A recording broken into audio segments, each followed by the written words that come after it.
Ready আমার ইলিশ মাছের পাতলা ঝোল। কে কে খাবেন চলে আসেন।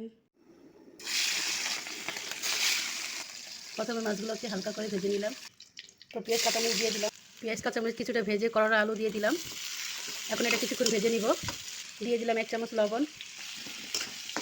এখন সিদ্ধ হওয়ার জন্য ঢাকা দিয়ে দিলাম।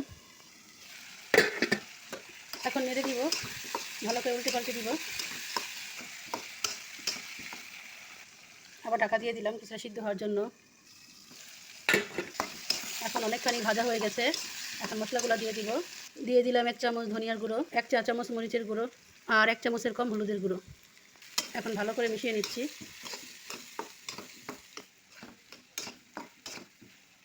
দিয়ে দিলাম কিছুটা গরম পানি মশলাটা কষানোর জন্য। এই পানিতে মশলাটা সুন্দরভাবে কষবে।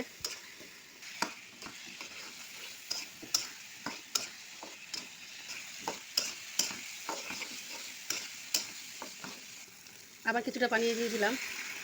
এখন আবার একটু কষিয়ে নিব। ভালো করে কষালে তরকারিটা খেতে টেস্ট হয়। এখন মশলাগুলো ভালো করে কষাচ্ছি আমি।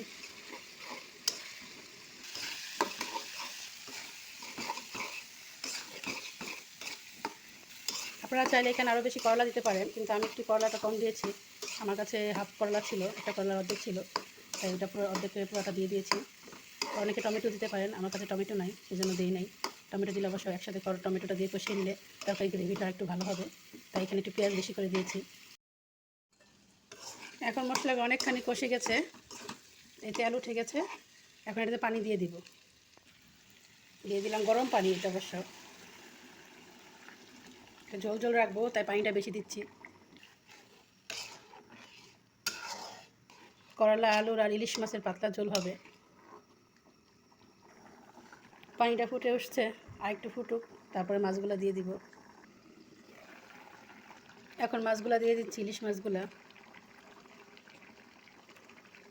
এটা ছোটো ইলিশ মাছ, বাংলাদেশ থেকে নিয়ে আসছিলাম, কিন্তু খেতে অনেক স্বাদ। মাছটার মধ্যে প্রচুর তেল আছে, ডিমও হয়েছে। ছোটো হলে কী হবে, মাছের ভিতরে ডিম হয়েছে। এখন কিছুটা ধনিয়া পাতা দিয়ে দিব। একটু নাড়া দিয়ে দেই, ধনিয়া পাতাটা সিদ্ধ হোক। এখন ঢাকা দিয়ে দিলাম। আর কিছুটা লবণ দরকার, তাই হাফ চামচের মতো লবণ দিয়ে দিলাম। নাড়া দিয়ে দিলাম একটু, লবণটা ভিতরে যাওয়ার জন্য। এই তো রেডি আমার করলা আলু ইলিশ মাছের পাতলা ঝোল।